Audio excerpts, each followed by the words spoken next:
A Chiss Grand Admiral during the period of time that came after the collapse of the Jedi and the rise of the Galactic Empire. Thrawn was one of the Empire's most brilliant military strategists, responsible for leading the Imperial fleet to victory after victory, regardless of the enemy they faced.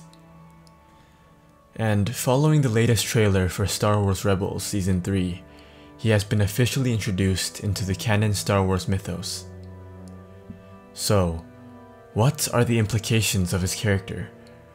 Especially in a universe where most of what we have grown up with and known to be Star Wars does not exist. And what does Disney's willingness to accept him as a canon character mean for the Star Wars franchise?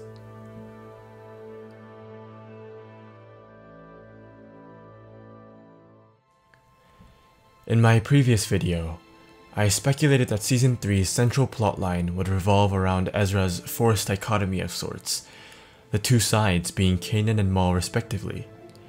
However, it would be a lie to say that this latest trailer has not caused a change in my thoughts. Regardless of how Ezra's arc pans out, it's quite obvious at this point that Thrawn will be the major antagonist of this season, a character much like in terms of character role, but infinitely more dangerous than Season 1's Grand Inquisitor. Thrawn will pose a threat unlike any the rebels have faced so far. In retaliation to the formation of a rebel alliance, the Empire has done surprisingly little thus far.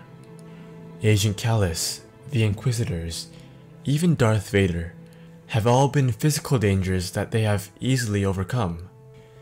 In the case of Vader, he hadn't even considered the rebels a large enough threat to command his own attention, leaving the task of their extermination to beings that are only but shadows of his shadow.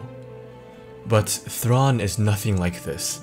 He is smart enough not to underestimate a competent opponent, and knowledgeable enough to not fight with his blaster, but with his mind.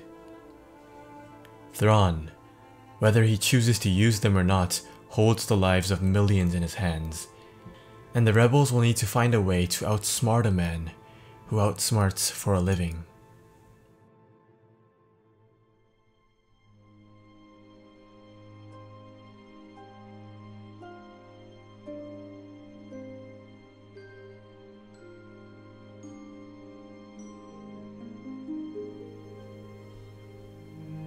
In a larger sense, Thrawn's introduction into canon also represents Disney's first steps, if you will, back towards the EU. This is huge.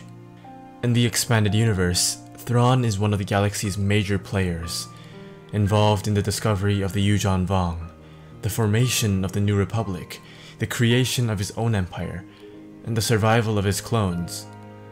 This begs the question, will Disney go so far as to canonize these as well? Or will they create a largely separate canon story for him? The canonization of his EU story would eventually lead to the canonization of the EU Skywalkers, Luke's EU story, Kyle Katarn, and just so much more that it leads me to believe that it is improbable. However, the fact that Disney is taking steps to reintroduce parts of the EU back into canon is, in my opinion, a huge step in the right direction.